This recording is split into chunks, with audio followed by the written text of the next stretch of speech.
Assalamualaikum warahmatullahi wabarakatuh. Di video ketiga seri kuliah elektronika daya ini, kita akan belajar berbagai aplikasi elektronika daya dalam kehidupan sehari-hari di sekitar kita. Rekan-rekan sekalian, elektronika daya aplikasinya tersebar di berbagai macam skala, dari yang skalanya mikro, kecil, sampai yang skalanya makro. Di skala mikro, misalkan kita menemukan elektronika daya di berbagai piranti elektronika yang kita pakai sehari-hari, di HP, di laptop, di komputer, kemudian juga di sistem pencahayaan pintar yang itu membutuhkan listrik yang sifatnya variabel, dan lain sebagainya. Kemudian di skala meso atau di skala menengah, kita menemukan elektronika daya misalkan di kendaraan listrik, di electric vehicle. Kemudian elektronika daya juga ada di sistem kendali industri. Dan kemudian ada juga elektronika daya di sistem pertahanan dan keamanan yang digunakan oleh militer.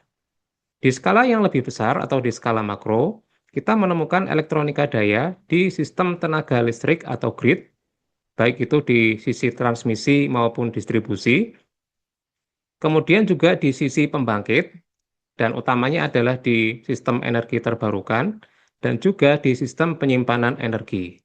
Jadi elektronika daya ini ditemukan di setiap level daya, dari yang levelnya mikro atau dalam satuan watt, misalkan pada telepon seluler, sampai pada skala makro dengan daya hingga megawatt, misalkan pada jaringan listrik nasional.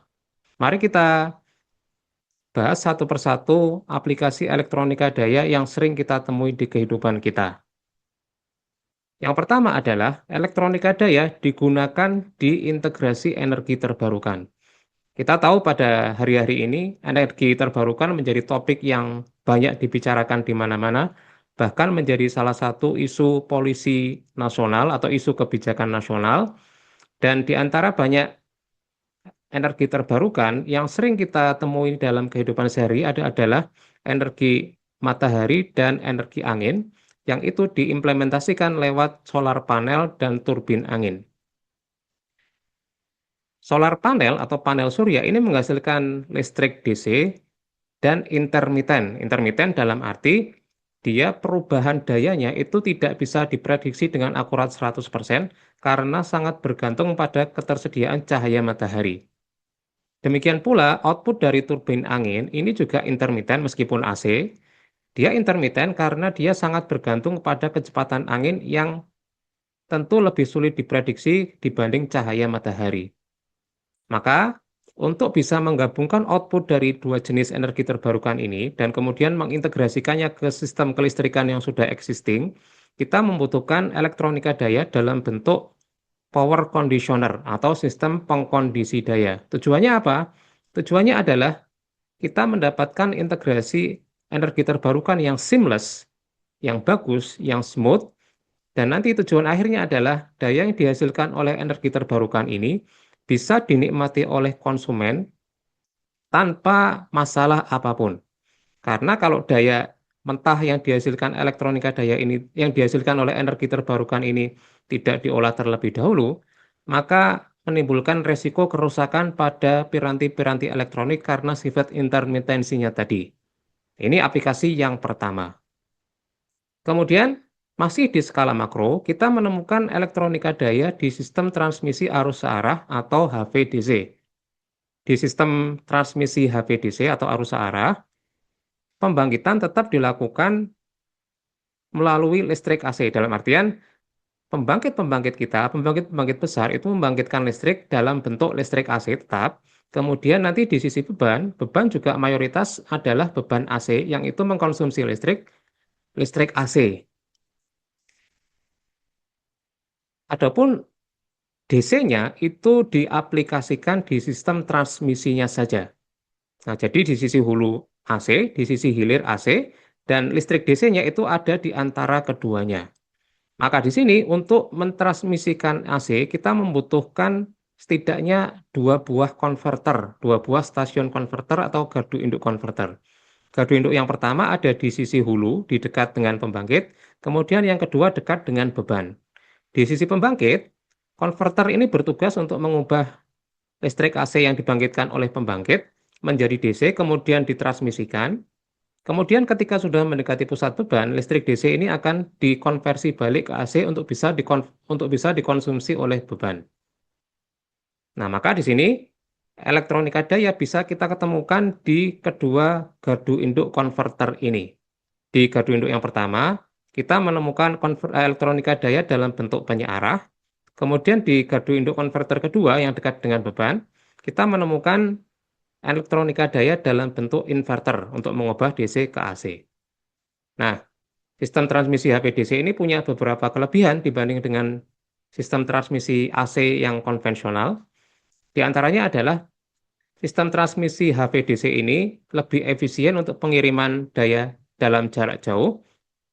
Kenapa? Karena salah satu alasannya adalah bahwa sistem transmisi DC ini membutuhkan jumlah penghantar yang lebih sedikit dibanding dengan sistem transmisi AC yang itu multifase, sehingga dia membutuhkan lebih banyak penghantar. Kemudian yang kedua adalah efisiensinya saluran transmisi HVDC ini juga dikontribusi oleh rugi-rugi daya yang lebih rendah. Kemudian yang ketiga adalah sistem transmisi HVDC ini dia mampu menghubungkan dua sistem AC yang tidak sinkron. Tidak sinkron dalam artian level tegangan nominalnya tidak sama dan frekuensinya juga tidak sama. Misalkan kita mau menggabungkan sistem tenaga listrik AC 50 Hz dengan 60 Hz, maka dibutuhkan link atau penghubung dan itu dilakukan oleh sistem transmisi HVDC. Kemudian aplikasi berikutnya dari elektronika daya bisa kita temukan di skala masih makro tetapi dengan level tegangan yang lebih rendah, yaitu di jaringan distribusi tenaga listrik. Elektronika daya kita aplikasikan di sini dalam bentuk salah satunya adalah Active Power Filter atau APF. Jadi filter daya yang sifatnya aktif. Kenapa disebut aktif? Karena elektronika daya itu komponen-komponennya adalah disebut komponen aktif dibanding dengan komponen-komponen pasif yang misalkan resistor, kapasitor, dan induktor. Jadi di sistem distribusi tenaga listrik, terjadi transfer daya dari gardu induk distribusi ke beban, yang tentu saja di sisi beban ini kita bisa menemukan ragam beban yang banyak sekali, dari beban yang sifatnya beban linier maupun beban-beban non-linier. Nah, yang menjadi concern kita adalah beban-beban yang non-linier. Misalkan beban-beban yang di dalamnya ada inverternya, ada penyearahnya, kemudian ada UPS, kemudian ada lampu LED. Nah, concern kita adalah bahwa beban-beban non-linier ini itu dia berkontribusi ke adanya harmonik di saluran, ya, di arus dan di tegangan. Yang ini tentu saja akan meningkatkan suhu di penghantar dibanding penghantar yang tidak ada harmoniknya. Nah, untuk mengatasi hal ini, kita membutuhkan filter dan disinilah peran elektronika daya. Jadi, elektronika daya yang berfungsi sebagai filter ini, dia menapis atau memfilter sinyal harmonik itu, dan outputnya adalah sinyal bersih yang diusahakan sedekat mungkin dengan sinusoidal murni, sehingga listrik yang ada atau daya yang ada di saluran distribusi ini bisa dinikmati atau diterima oleh konsumen dengan harmonisa yang sangat minim, meskipun ada beban non-linier yang ada di sistem. Ini contoh yang berikutnya.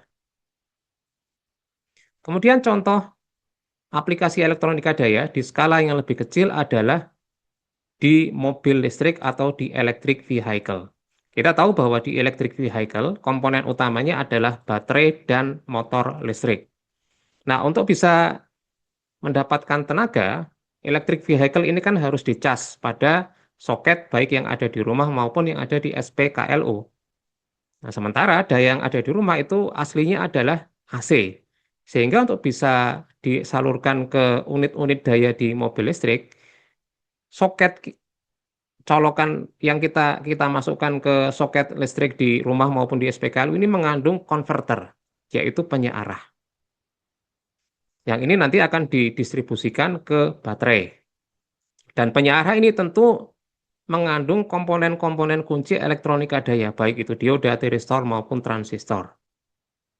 Dan kemudian antara baterai dan motor listrik yang digunakan sebagai penggerak, ini juga harus terjadi proses konversi karena baterai ini menghasilkan listrik DC, kemudian motornya AC, sehingga harus terjadi proses inversi, yaitu pengubahan dari DC ke AC menggunakan inverter. Dan di tempat lain di mobil listrik, kita juga menemukan beberapa modul elektronika tambahan.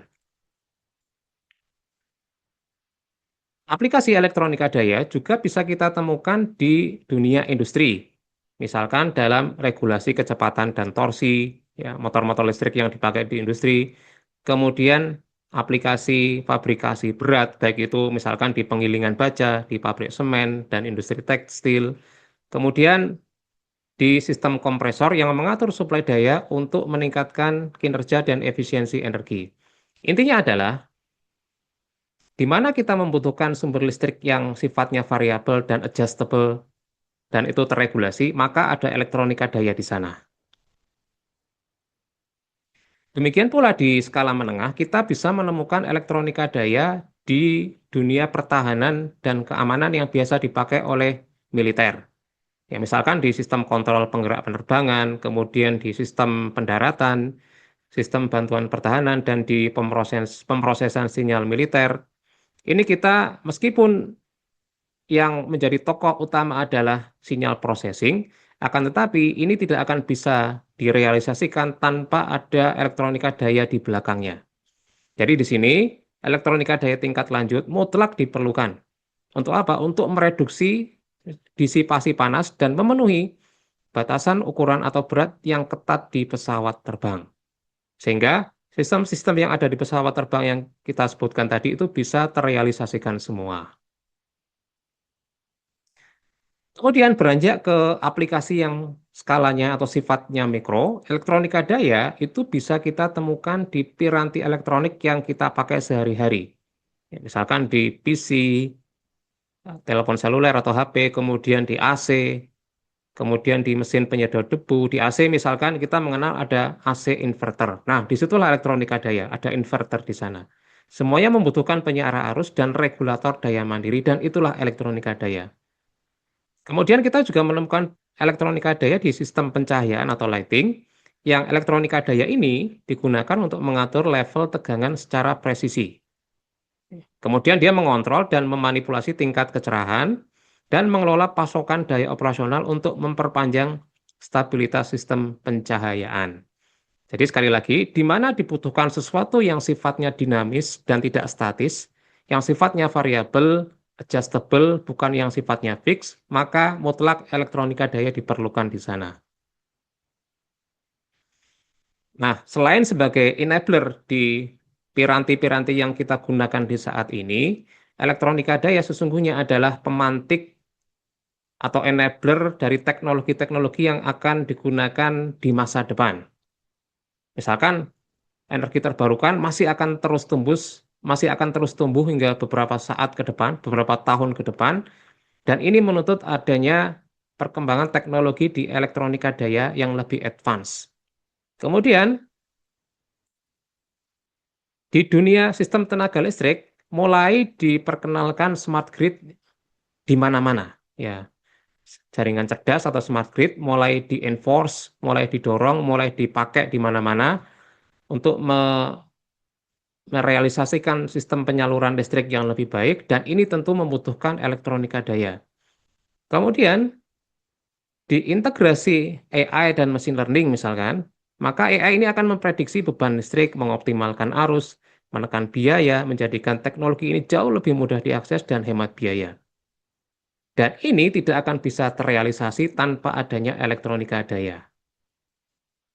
Sebagai penutup, kita bisa menyimpulkan bahwa elektronika daya ini yang merupakan perpaduan sempurna antara rangkaian sirkuit daya tinggi dan sekaligus sirkuit elektronik sinyal tingkat rendah, kita bisa menemukan elektronika daya ini di semua level atau skala aplikasi di sekitar kita, dari yang sifatnya kecil atau mikro sampai yang sifatnya besar, dan dengan didorongnya energi terbarukan, tren energi terbarukan yang terus didorong oleh berbagai kebijakan nasional dan kemudian integrasi AI yang sudah tidak bisa dihindarkan, maka elektronika daya ini bukan sekedar fondasi di masa kini, namun ia adalah masa depan teknik elektro di seluruh dunia.